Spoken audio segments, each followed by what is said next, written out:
चोरा माटी माफिया आक्रमण में सांबादिक गुरुतर कुजंग थाना लिखित अभियोग। राज्य में असुरक्षित सांबादिक दुष्मंत माझी आक्रमण कले माटी माफिया मलय साहू और रमेश प्रधान उभय घर गोपियाकुद पंचायतर बरुण कंधा ग्राम। चोरा माटी माफिया फटोचित्र उत्तोलन को नहीं सांबादिकों संघबद्ध भाव निस्तुक माड़ मारे माटी माफिया।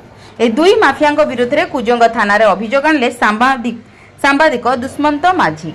बाली और माटी को सरकार लघु खनिज द्रव्य मान्यता देउथिबा बेले मात्र मानुना केतेक चोरा माटी माफिया।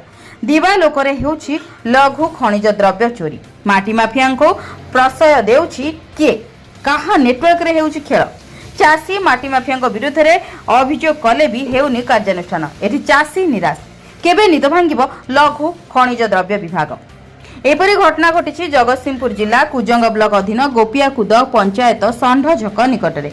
तेरे प्रतिदिन भले कुजंग अंचल जनाशुना सांबादिक तथा संवादर कुजंग प्रतिनिधि दुष्मंत माझी सकाळ समय मॉर्निंग वॉक पाई जाइथिबा बेले षंढछक निकटरे एक कलभट रे बसी परिचित व्यक्ति साथी वार्तालाप करुथिले।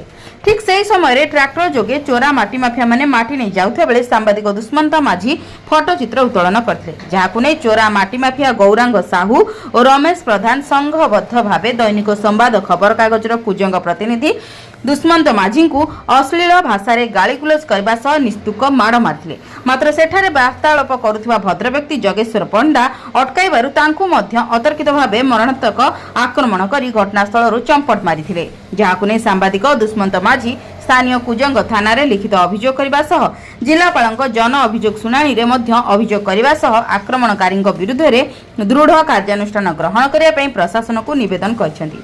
तेबे दैनंदिन निज परिवार को पछरे पकाई समस्त जनसाधारण खबर प्रसारण करुथिबा गणमाध्यम प्रतिनिधि तथा चतुर्थ स्तंभ कुहा जाउथबा बेले किपरि चोरा माटी माफिया माने एपरि घून्य कांड घटाइले ताहाकु नै प्रश्नवाची सृष्टि होइछि।